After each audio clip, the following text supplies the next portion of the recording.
Tamil senior December 1973. Get ready. Start. தலைவர் அவர்களே, இந்த பேரவையில் தமிழ்நாட்டின் முதலமைச்சர் அவர்கள் சமர்ப்பித்துள்ள வரவு செலவு திட்டத்தை பல சிறந்த அம்சங்களை கொண்டதாக நான் பார்க்கிறேன். புதிய அரசாங்கம் பொறுப்பேற்ற பிறகு அதன் முழு ஆற்றலோடு தயாரிக்கப்பட்ட முதல் திட்டமாக இதனை கருத வேண்டியிருப்பதால் இதை குறித்து நாம் நன்கு ஆராய்வது அவசியமாகிறது. இந்த திட்டம் பற்றாக்குறை திட்டம் அல்ல. புது வரி போட்டும் பற்றாக்குறை திட்டம் வகுக்கலாம். என்னை பொறுத்தவரை வரியே விதிக்காததை உயர்வு என்றோ சிறப்பு என்றோ நான் கருதவில்லை. அபிவிருத்திக்கு தேவைப்படுகின்ற பணங்களுக்காக வரிகள் போடுவது அவசியமே. எனினும் யாருக்கு வரிகள் போடுவது என்ற பிரச்சனைதான் இங்கே முக்கியம்.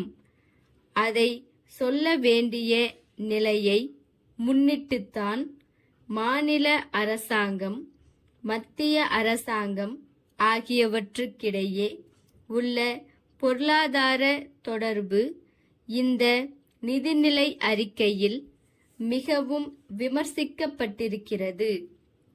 மாநில அரசாங்கம், மத்திய அரசாங்கம் ஆகியவற்றுக்குள்ள பொருளாதார நிலைமை, வரி விதிப்பு அதிகாரம், வரி பங்கீடு ஆகியவற்றை பற்றியெல்லாம் முதலமைச்சர் அவர்கள் விமர்சித்திருக்கிறார்கள். இனிமேல் வரி விதிப்பதற்கில்லை என்ற உண்மையினை உணர்ந்து வரி போடுவதை தவிர்த்திருக்கிறார்கள். அதற்காக முதலமைச்சரை பெரிதும் பாராட்ட கடமைப்பட்டிருக்கிறேன். நம்முடைய பொருளாதாரத்தை முறைப்படுத்தி காட்டி மக்கள் மீது தாங்க முடியாத அளவுக்கு வரிகள் போடுவதை தவிர்த்து தாங்கக்கூடியவர்கள் மீது வரிகள் விதிக்க இந்த அரசுக்கு எந்த அதிகாரமும் இல்லை என்பதை அனுதாபமான நிலையில் அடக்கத்தோடு பண்பு கலந்த வார்த்தையிலே எடுத்து சொல்லியிருக்கும் முதலமைச்சர் அவர்களை நான் பாராட்டுகிறேன். அடுத்து இலங்கை அகதிகள் பற்றிய பிரச்சனை மிக வருந்தத்தக்கதாகும். சிங்களத்தையும் சேர்த்து ஆண்ட தமிழ் மரபினர் இன்று கடலில் தூக்கி எறியப்பட்டு தமிழகம் வருகிறார்கள். இதை நினைக்கின்ற போது மனம் கொஞ்சம் சங்கடம் அடையத்தான் செய்கிறது. சென்ற ஆண்டு வரை பர்மா அகதிகள் இங்கு வந்தார்கள். இந்த ஆண்டு இலங்கையில் இருந்து அகதிகள் வர இருக்கிறார்கள். இனிமேல் வந்து கொண்டே இருப்பார்கள். இந்த அகதிகள் பிரச்சனையில் மத்திய அரசு இன்னும் கொஞ்சம் பொறுப்போடு கடமை உணர்ச்சியோடு நடந்து கொண்டிருந்தால் இந்த சிக்கல் தோன்றியிருக்காது. இது சர்வதேச பிரச்சனை.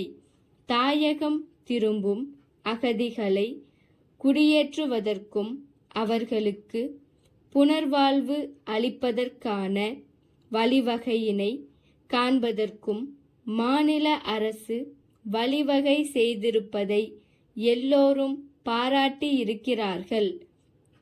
இலங்கையில் இருந்து லட்சக்கணக்கான குடும்பங்கள் வர இருக்கின்றன. ஏற்கனவே பர்மா அகதிகள் பற்றிய அனுபவம் நமக்கு இருக்கிறது. அவர்களுக்கு சரிவர நிவாரணம் ஏற்படவில்லை. இதற்கென தனி அதிகாரி ஒருவரை நியமிக்க வேண்டும். மற்ற அதிகாரிகளிடம் பொறுப்பை ஒப்படைக்காமல் ஒரு தனி துறையை ஏற்படுத்தி தனி அதிகாரியின் கீழ் அத்தகைய பொறுப்பினை ஒப்படைத்தால் அகதிகளுக்கு நல்ல முறையில் நிவாரணம் அளிக்க இயலும். திருநெல்வேலி வாணி பதிப்பகத்திற்கு. அன்புடையீர், எங்கள் நிறுவனத்தின் பிரதிநிதி உங்களை அண்மையில் சந்தித்து நம் இரு நிறுவனங்களுக்கிடையே புத்தகங்களை பரிவர்த்தனை செய்து கொள்வது குறித்து கலந்துரையாடியதை நினைவூட்ட விரும்புகிறோம். தங்களுடைய கருத்தை நாங்கள் தீவிரமாக பரிசீலனை செய்து பார்த்ததில் உங்கள் விஞ்ஞான தொழில்நுட்ப புத்தகங்கள் எல்லாம் சற்று விலை கூடுதலாகவும் எங்களுடைய புத்தகங்களின் விலை குறைவாகவும் நிர்ணயிக்கப்பட்டிருப்பதை காணலாம்.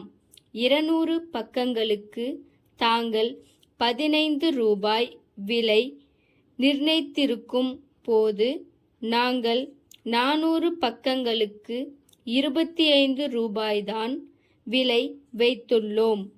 இரு தரப்பு புத்தக ஆசிரியர்களும் சமமான புகழ் வாய்ந்தவர்களாக இருந்தும் உங்கள் நூல்களுக்கு குறிப்பிட்டுள்ள விலை சற்று கூடுதலாக இருப்பதால் அதனை விரைவாக விற்பது கடினம் என்று தோன்றுகிறது.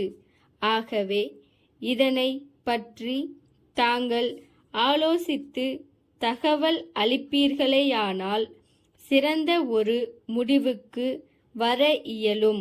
எங்கள் பட்டியலில் கண்டுள்ள சமூக நூல், வணிகம், தொழில்நுட்பம் ஆகிய துறைகளுக்குரிய புத்தகங்களையும் கவனிக்க வேண்டுகிறோம். ஆதரவை நாடும். தங்கள் அன்புள்ள பாரதி பதிப்பகம். ஸ்டாப்.